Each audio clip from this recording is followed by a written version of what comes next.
Good afternoon, Mikel. Good afternoon.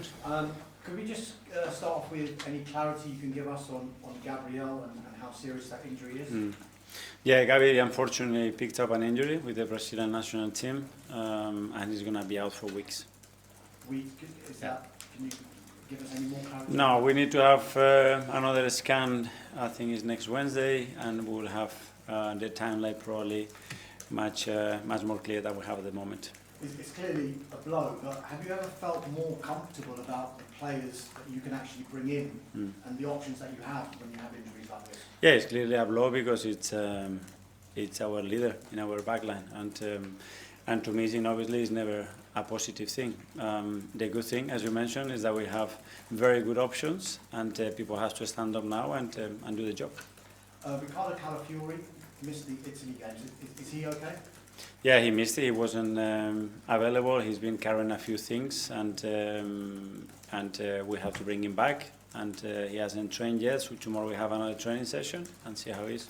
What chance the other injuries that you've had in Gyökeres, Martinelli, and the other longer-term ones in Jesus, Havertz, Madueke, and have I missed anyone there? So, yeah, we put a lot of energy during the international break with all the medical staff as well to try to bring them as quick as possible. So tomorrow we have another training session, see how some of them are feeling, whether it's a bit too close to bring them in this game or we feel that they can have a contribution in the game. So tomorrow we'll have more clarity.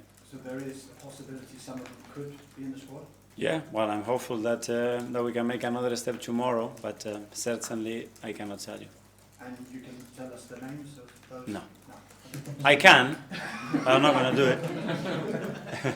I know we've spoken about the North London derby before, but I mean, you've managed the North London derby, you've played in some of the most ferocious derbies in world football. What makes this one so unique, so special for you?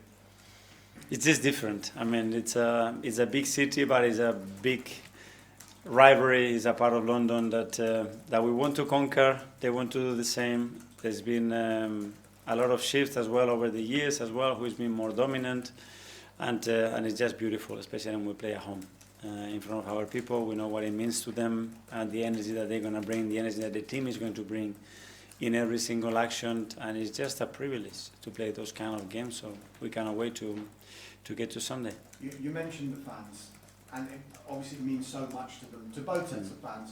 But how big is a challenge is it to separate what their needs are and trying to focus on what is just a game that you want to win and you must win to get 3 points? It's about bringing it into the table. That's the context of the game, and that's a superpower. You know, when you have everybody playing with that passion and with their emotion with the team every single ball, it makes a difference. And we've been very privileged the way that the fans have been with us at the Emirates, and especially against our rivals. And on Sunday, I'm sure that the team is going to behave and make them very proud. You mentioned the recent record. It has been very good from your perspective. 5 wins and a draw in your last 6 North London derbies. Can you put your finger on why the record has been so good? Have you been able to separate the actual occasion with the actual game? Yeah, it's a game that emotionally requires something else, and you cannot be too hype, but at the same time, that game demands that in every ball, in every action, you have to be at it a bit more than in any other game. And we have found a really good balance. Obviously, we played well. Sometimes we have decided to win. Sometimes we've been a bit lucky as well to win. That's fair as well to say. So on Sunday, we need a really, really good performance to beat them. I wonder, Mikel, if you've seen Wayne Rooney's comments about his 3 outstanding players of the season so far. No. Semenyo was one. Good. Brian Mbeumo was one. Okay. Victor Gyökeres was the 3rd one. That one is very good. I just following up on that, and he has come under a bit of criticism. Can you allow yourself a little smile like you're doing now? Well, I'm really glad that this is coming from someone like Wayne, his experience and the kind of player that he was.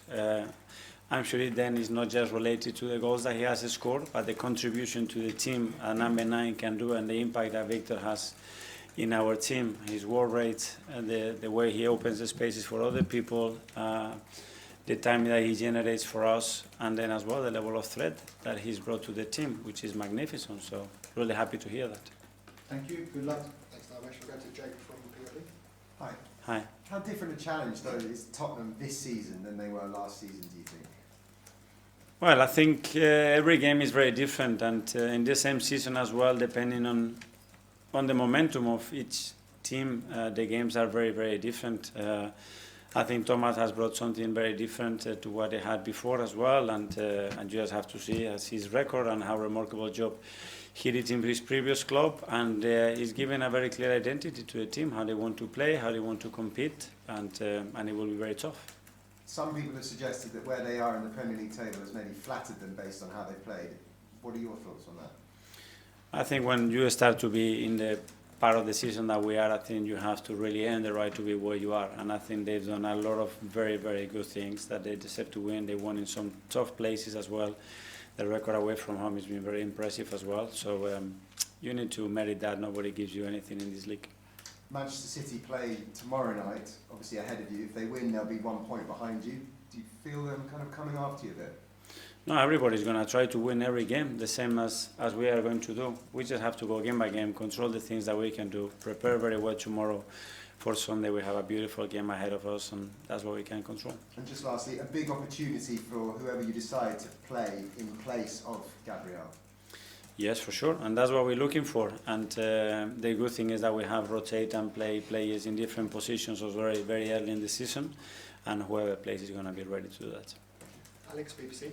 Hi, Mikel. Hi. Start of a big week with Tottenham on Sunday, then into Bayern Munich, and then another London derby the following Sunday. How would you prepare and deal with these matches coming up, especially when you've got the injury issues you have at the moment? Well, we've done the preparation and the international break. We knew that that was coming, was again very intense but beautiful as well. We have a very tough start of the season as well. We're ready for that. And now have everybody healthy, of the most of them healthy, which is a key thing obviously, and then again get in the rhythm, start to generate momentum again. We are in a really good moment, and we need to continue to do that game by game, because the games are going to be very, very thick and fast, and we need to be ready. Everybody has to be at it. It's not just Arsenal that are suffering with injuries at the moment, Tottenham as well, and seeing it across football.